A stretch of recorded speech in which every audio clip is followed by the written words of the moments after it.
I think I was interested first of all in the general kind of idea of it. I thought the idea of the gnomes and that way of telling the story was quite fun, and was kind of pretty imaginative and interesting and unique, and had been obviously as an extension of Gnomeo and Juliet, which again is kind of is fun and an imaginative way of entering it. It just seemed like a good idea to look at that and do Sherlock Gnomes the same way, and so I was sort of first attracted by,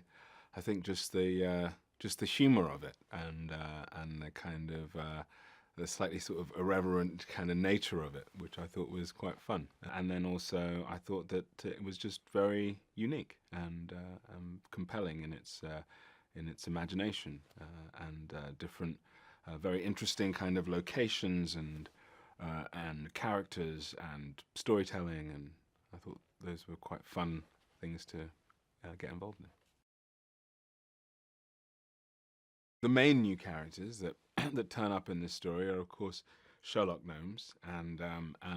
Watson, his trusty right hand man, and who I play, and they are assisting Gnomeo and Juliet in discovering the whereabouts of these disappeared gnomes. And then their relationships start to have these sort of interesting parallels between Gnomeo and Juliet and Sherlock Gnomes and Watson, and that's really, amidst everything else and all the adventure and excitement, what the film starts to explore is these very interesting parallel relationships. Watson is, as everybody knows, the trusted right-hand man to Sherlock Gnomes, or Sherlock Holmes, and so that relationship is pretty similar in this dynamic,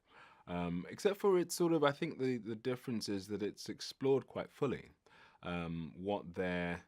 dynamic is, and what their relationship is, and what their friendship is, and what friendship sort of really means in those kind of power dynamics where somebody is sometimes more important than the other person, and what the ideas of sort of mutual respect in those circumstances are. And they end up having this quite complicated relationship as they try and struggle through their own relationship in amongst, having this kind of wild adventure and trying to, locate these disappeared garden gnomes, but also deal with their own sort of interpersonal dynamics, which is really really fun to play, and really great themes to explore. It's a really fun cast, and it's really every character is really well, if you forgive the expression, really well drawn, and they're played excellently by numerous brilliant actors. So joining that kind of group is, very exciting. And it's been fun to try and carve out Watson as well through all of that, and find a kind of new character within those dynamics, and I think that's quite fun to do. And these characters get to play these new characters get to play a lot with the older characters and the sort of established characters, and it's a bit of a challenge, which is a really nice thing, and you're kind of you sort of want to get your character out there basically, and get them in the mix, which is fun. Obviously, there are major differences, between doing live action and doing voice work in this way. But because you're relying on voice so much, and really trying to find all of that sort of the colorful nature of a character through voice, is just presents its own unique challenges. That you're kind of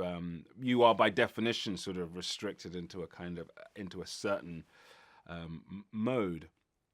But in that, there's an extraordinary amount of freedom and an amazing amount of sort of choices and directions to go in, and that, I think, is a really fascinating part of the process, and how closely one has to work with director and a writer, and in terms of just trying to find the ways in which these characters sort of first of all separate themselves from each other, and then also how they define themselves and their characteristics within the story. And then you're relying as well then very heavily on the animation side of everything to bring out the sort of fully realized character. And being able to not focus on the kind of physical aspects of the character, but just to focus on the vocal quality of the character is really liberating as well. And it's so wonderful to be part of that kind of collaborative process, because it has the potential to constantly surprise you as you start to see more and more of the film come together. Well, I think Watson is very humorous, so he's very self-effacing, initially, and but he doesn't. But it's not a kind of bland, self-effacing kind of character. It's not. It's done with a lot of humor and a lot of passion and a lot of engagement, and I definitely like that about him, and being able to play something that's very sort of has a humor that's understated and has these characteristics that are quite muted for some of it, and then to see him kind of grow in confidence, and that be played out in his relationship with Sherlock, and that relationship dynamic, I think, is quite engaging, and I think it's something that I definitely found that I could relate to quite easily, and I think a lot of people will relate to it, and just in various different ways. And in the nature of friendships like that. I hope that audiences get out of it is this a great story, a great story, fun, engaging characters, and these really interesting underlying themes, timely themes, I think. And so I think there's a really full package,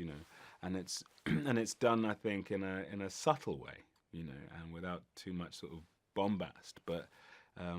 pretty thrilling.